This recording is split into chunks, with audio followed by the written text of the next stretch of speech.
की परिभाषा पढ़ी थी इससे पहले। समास क्या होते हैं? दो या दो से अधिक शब्दों का मेल क्या है? समास। कैसे शब्दों का मेल? सार्थक शब्दों का मेल। उसके बाद आपने पढ़ा अव्ययीभाव समास। अव्यय शब्द जहां होते हैं वहां पर अव्ययीभाव समास होता है। तत्पुरुष समास जहां पर कर्म से लेके अधिकरण तक की विभक्तियों का प्रयोग होता है वहां क्या होता है? कहां से लिया था आपने? कर्म से लेकर संबंध तक की जो विभक्तियों का प्रयोग होता है वो क्या कहलाती है? आपकी तत्पुरुष समास कहलाता है। कल बताया था।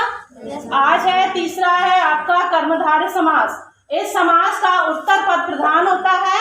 इस समास में विशेषण विशेष और उपमेय उपमान से मिलकर पद बनते हैं, ठीक है, यानी कि शब्द बनते हैं। इसे हम कर्मधारय समास कहते हैं। यहाँ पर हमने उदाहरण दिए चरण कमल, कमल के समान चरण है।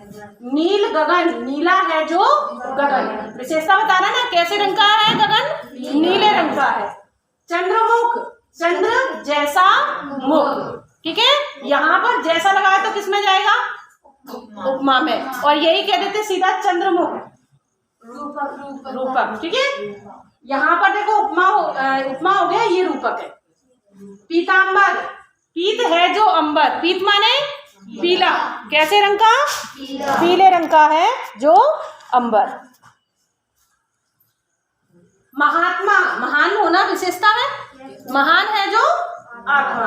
महादेव, महान है जो देव, यानी देवों में भी जो बहुत बड़ा महत्व रखता है। नव युवक, नव है जो युवक, युवक माने युवावस्था वाला व्यक्ति जो कि नया है एकदम, जैसे कि आप जब नई अवस्था में आएंगी यानी कि आप 16-17 तक जाएंगे नव युवक कहलाएंगे, ठीक है। फिर है आपके कर्मधारय समास के भेद। तो कर्मधारय समास दो स्थिति में चलता है, विशेषण और विशेष, उपमेय और उपमान। तो सबसे पहले हम भेद करेंगे विशेषण विशेष के आधार पर। तो वो है विशेषण, विशेषण पूर्व पद कर्मधारय समास। इसमें कौन सा पद प्रधान होता है? पहला पद कैसा होगा आपका? विशेषण। अभी समझा था ना आपने, कैसा पद होगा? विशेषण। साथ में बोलेंगे ताकि आपको याद भी होगा। पहला पद कैसा होगा? विशेषण। यानी अब यहाँ इसके उदाहरण देंगे।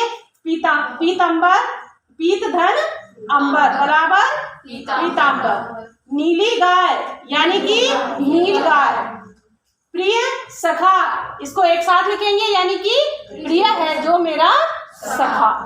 विशेषण, विशेष पूर्व पद। देखो यहाँ पर पहला पद विशेषण था, इसमें दूसरा पद विशेष्य, ठीक है। इसमें पहला पद विशेषण था, इसमें पहला पद विशेष्य होगा।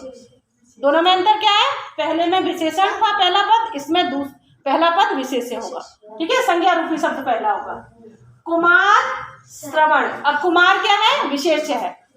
श्रवण, श्रवणा मतलब ये क्या है? संस्कृत का है, ये अधिकतर संस्कृत में प्रयोग होता है इसलिए ऐसा लिखा है। श्रवण माने कि जो अपने माता पिता की पूर्ण सेवा इच्छा शक्ति से करता है, ठीक है। कहते ना ये बेटा श्रवण कुमार के जैसा है, तो ये कौन सा चला गया आपका?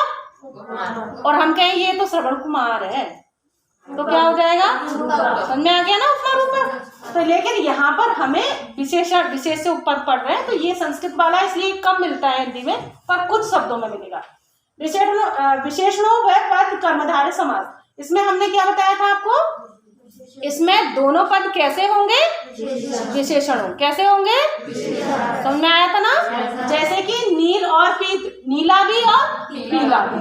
कई बार हम बोलते हैं ना मुझे कुछ चीज ऐसी लगी जैसे कि वो नीली भी है कुछ पीली भी है, जहां हमको रंग थोड़ा समझ नहीं आया।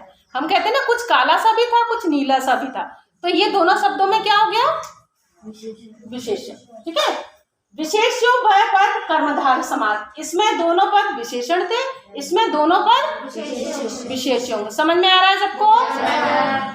जैसे कि आम गाक्ष, आम और गाक्ष दोनों अलग अलग, दोनों ही विशेष्य शब्द है, ठीक है। फिर आता है, अब अपन ने एक के हिसाब से किया विशेषण विशेष्य के हिसाब से, अब दूसरा हम भेद कैसे करेंगे? उपमा उपमेय के हिसाब से। कैसे करेंगे?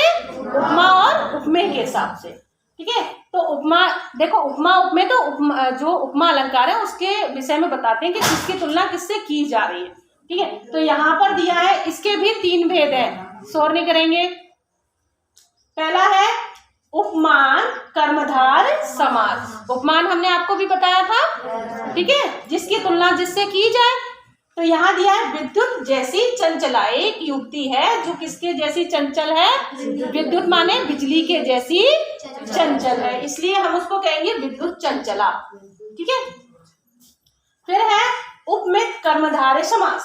इसमें अधर पल्लव के समान अधर, यानी कि अधर है जो कैसे हैं, पत्ते के समान है।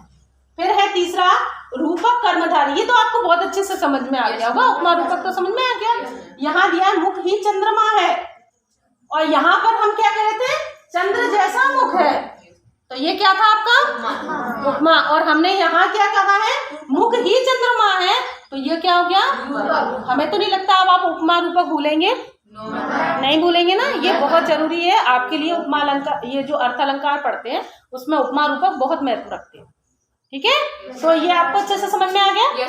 इसके उदाहरण हम आपको आपकी जो ऑनलाइन क्लास है उसमें भी भेज देंगे, आप उनको अच्छे से नोट कर लेंगे। इनकी परिभाषा हमने आपको समझा दी है, लिखने की दृष्टि से हम आपको अभी ऑनलाइन के अगली वाली जो क्लास होगी उसमें भेज देंगे, ठीक है। समझ में आया? चलिए आगे करते हैं, हम अपन आगे का काम करते हैं। चलिए,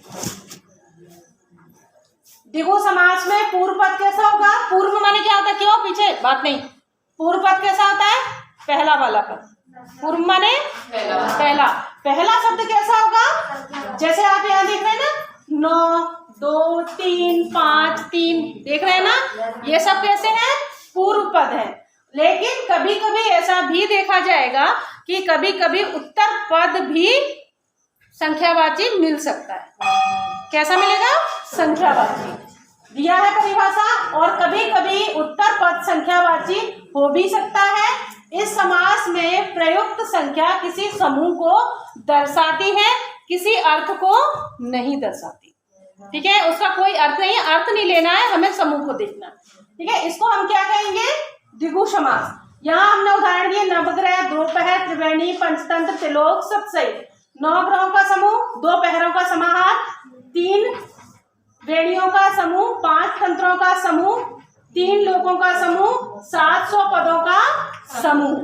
फिर यहाँ द्विगु समास के हमने प्रकार आपको बताए हैं, 2 पहले एक समाहार के हिसाब से, यानी समाहार का मतलब क्या होता है, समुदाय होना या किसी चीज का इकट्ठा होना, एकत्रित होना, किसी से जुड़ना, ये सब क्या है, समाहार। उत्तर पद प्रधान द्विगु समास, ये उत्तर पद हमने आपको बता दिए अभी। जैसे कि यहाँ दिया है 2 माता, यानी 2 माताओं, 2 जिसकी माता है, ठीक है। 5 प्रमाण, 5 प्रमाण दिए जाए। समझ आ गया सबको? बाकी इसके उदाहरण ऑनलाइन भेज देंगे।